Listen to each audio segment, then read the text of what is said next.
Good morning, students.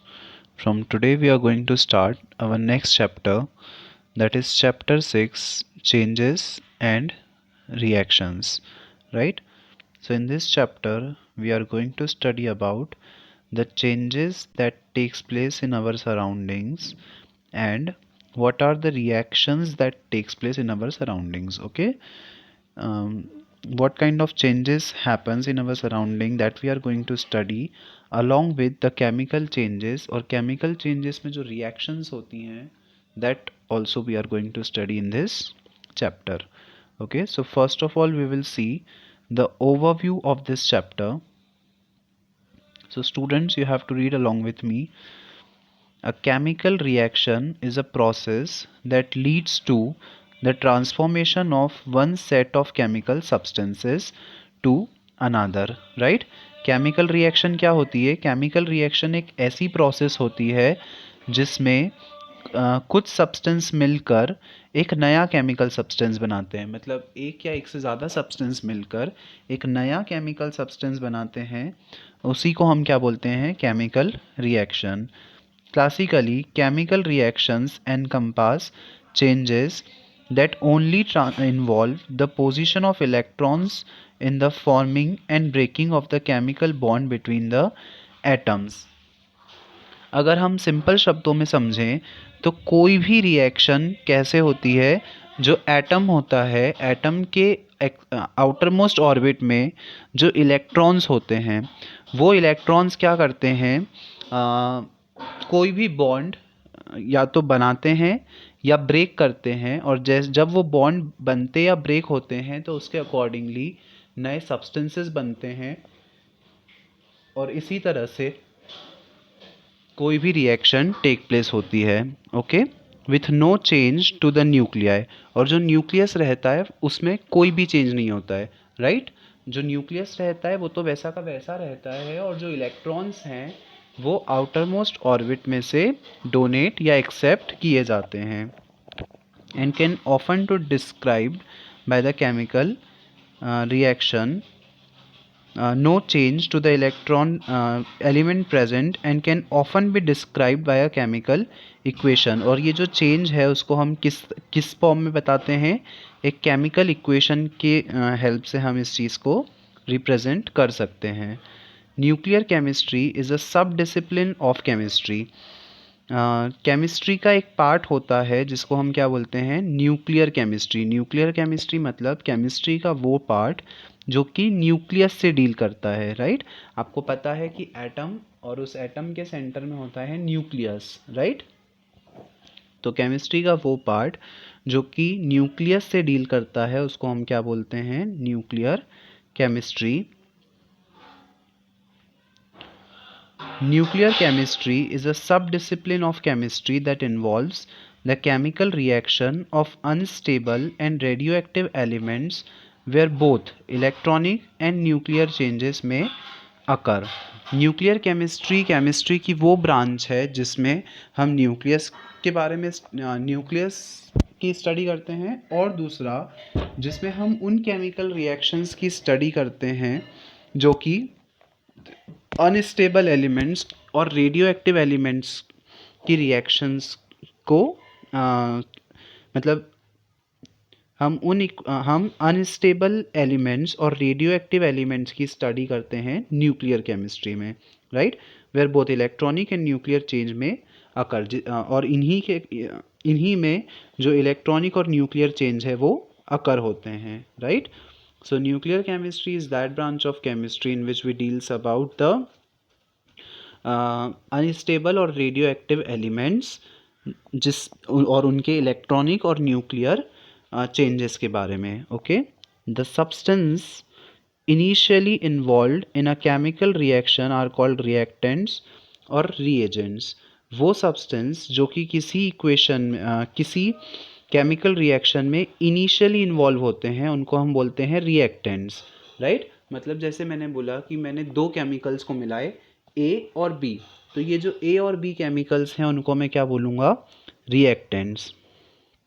तो किसी भी केमिकल इक्वेशन में आप जिन सब्सटेंस को मिला रहे हो उन सब्सटेंस को हम क्या बोलेंगे? रिएक्टेंट्स या reagents. Okay, So the chemical reactions are usually characterized by a chemical change.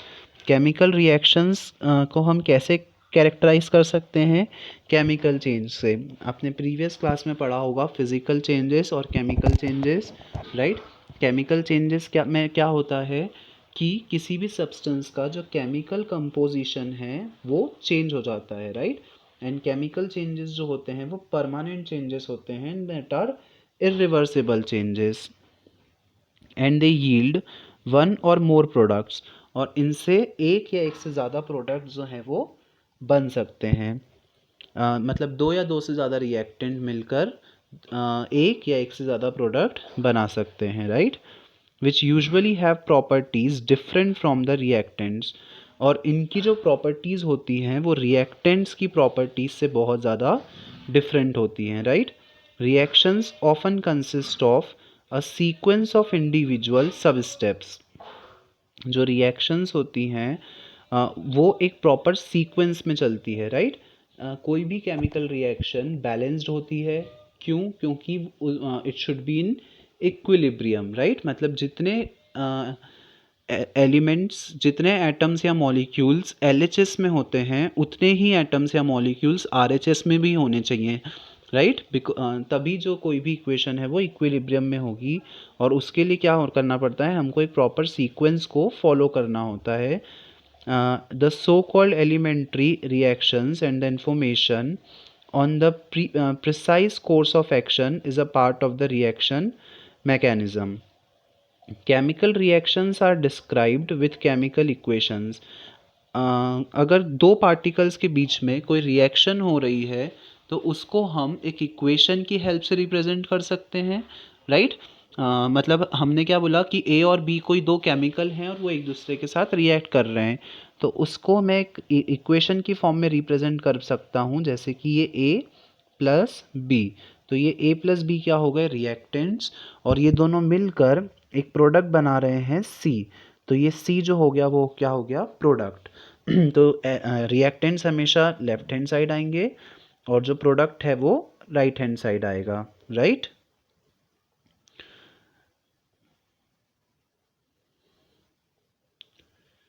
Chemical reactions are described with the chemical equations which symbolically represent the starting material, end product, and sometimes intermediate product and reaction conditions. और ये जो chemical equation होती है, इस chemical equation में क्या क्या चीज़ें होती हैं? पहला रिएक्टेंट, अभी हमने देखा कि ये ए प्लस बी, तो ये ए प्लस बी, ए और बी क्या हो गए? रिएक्टेंट्स, और ये ए और बी मिलकर क्या बना रहे हैं? सी बना रहे हैं, तो ये सी क्या हो गया? Product, right? तो किसी भी इक्वेशन में स्टार्टिंग मटेरियल होता है, मतलब कि रिएक्टेंट्स होते हैं, एंड प्रोडक्ट होता है, मतलब कि हमारा सी हो गया, और ये जो एरो होता है, आपने देखा होगा कभी कभी इस एरो के ऊपर कुछ कुछ कुछ चीज़ें लिखी होती हैं, हीट लिखा होगा, डेल टी लिखा होगा, और something like that, there are so many things. तो इस एरो के ऊपर जो चीज़ें लिखी होती हैं वो बेसिकली क्या होती हैं? That are the catalyst, right? वो चीज़ें जो किसी रिएक्शन में हेल्प करती हैं वो चीज़ें हम इस एरो के ऊपर लिखते हैं, राइट? तो एक केमिकल रिएक्शन, एक सिंपल सी केमिकल रिएक्शन हमको क्या क्या बताती है? रिएक्टेंट्स के बारे में, प्रोडक्ट के बारे में, और कैटलिस्ट इंटरमीडिएट्स के बारे में, right? Chemical reaction happen at a characteristic reaction rate at a given temperature.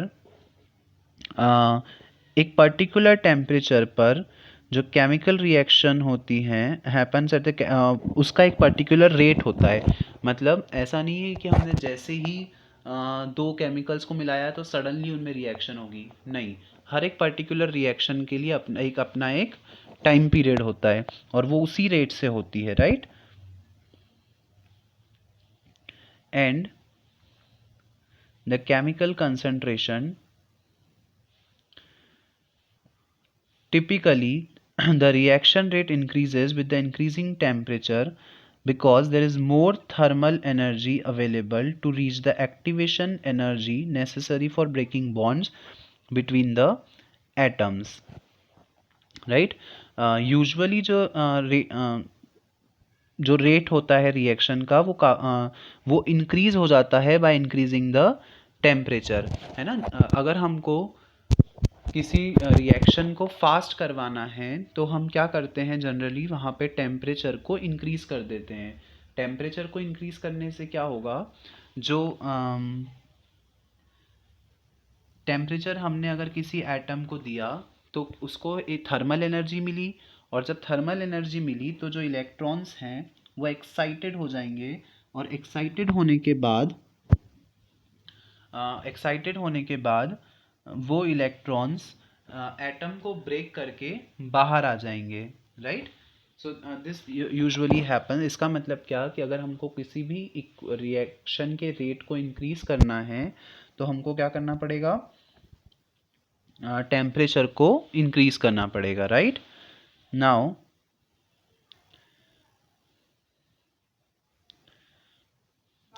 Reaction में प्रोसेस्ड इन फॉरवर्ड और backward direction until they go to complete equilibrium, right.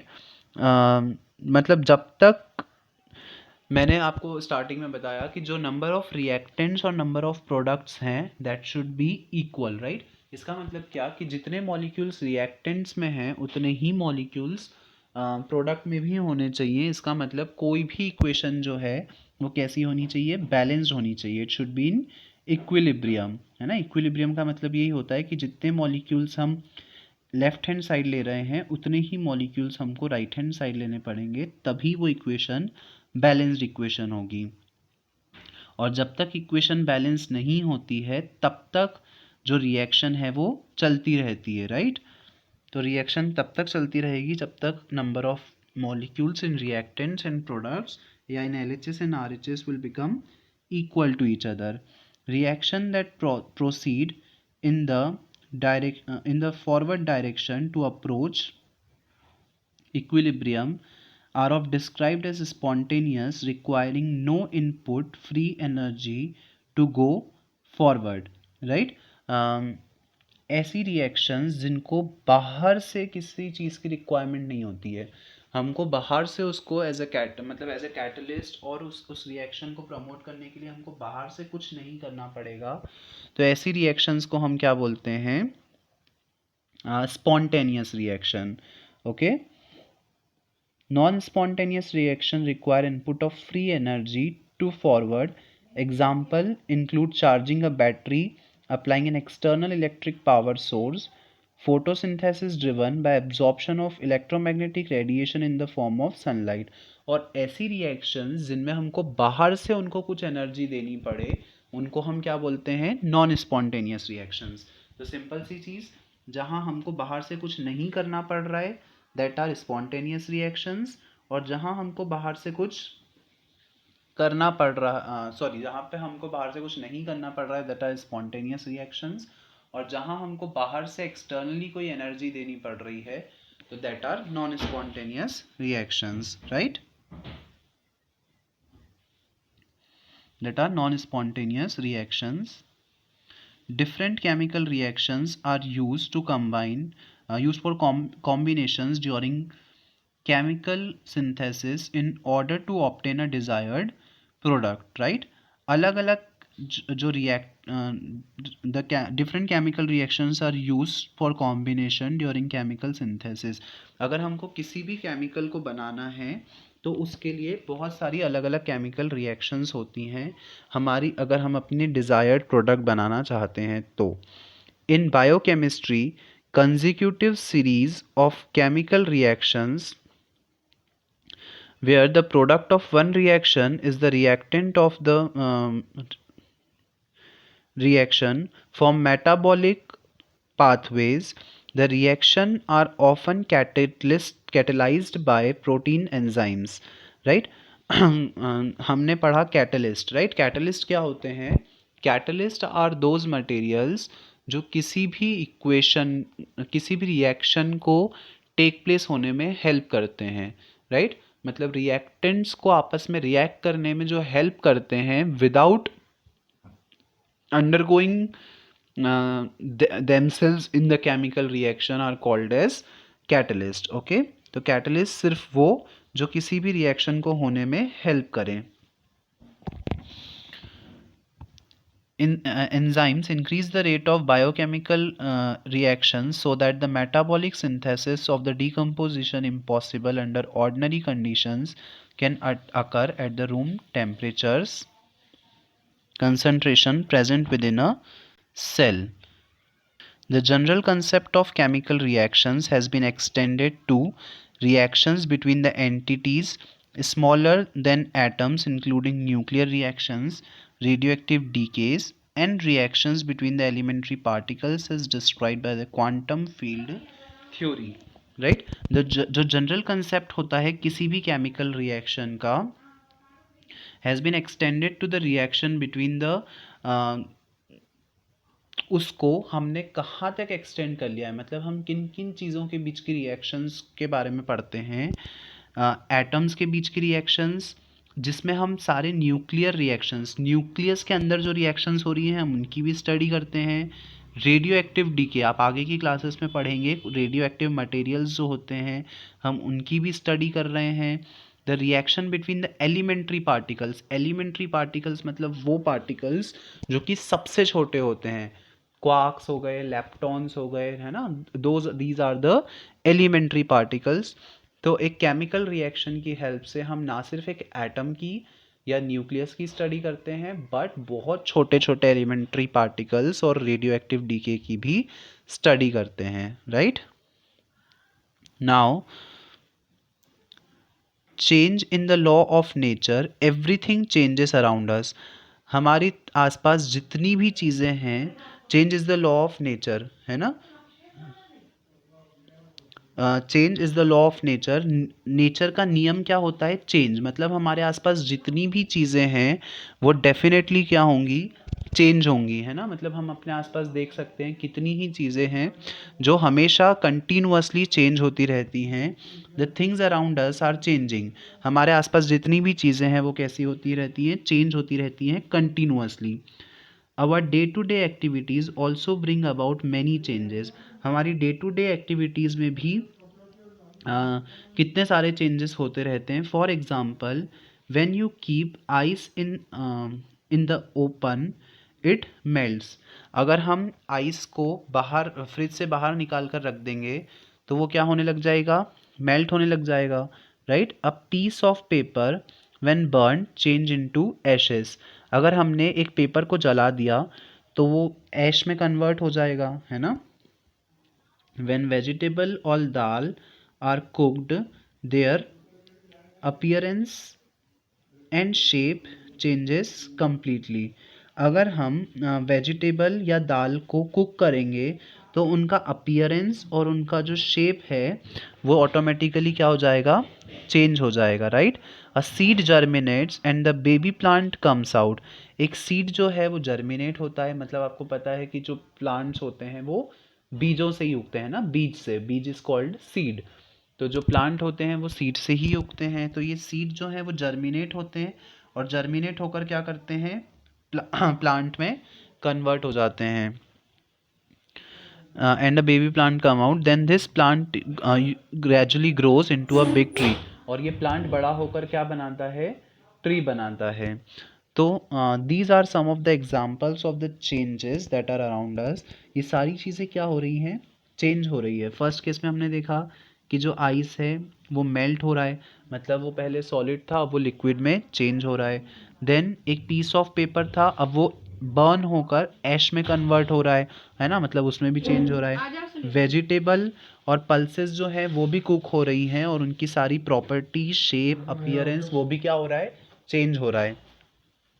एक सीड जर्मिनेट होकर प्लांट में convert हो रहा है और वो प्लांट भी क्या हो रहा है, ग्रो कर रहा है after some time. So these all are the examples of changes. Right, so there are so many changes around us and we can observe so many changes in our surroundings. There are a number of changes taking place all the time around us. हमारे आसपास बहुत सारी चीज़ें हैं जो change होती रहती हैं कंटिन्यूअसली और वो सारे चेंजेस हम ऑब्जर्व कर सकते हैं। Morning give way to day, then evening falls and it gets cooler and dark. Morning से जब इवनिंग होती है तो धीरे जो टेम्परेचर है वो कूल डाउन होने लग जाता है और धीरे धीरे अंधेरा होने लग जाता है। तो this is also one of the example of change, right. Season changes, जैसे दिन से रात में चेंज होता है वैसे ही सीजन्स भी चेंज होते हैं। And along with it our lifestyle, और इसी के साथ साथ हमारी लाइफस्टाइल भी क्या होती है, चेंज होती है टाइम के साथ साथ।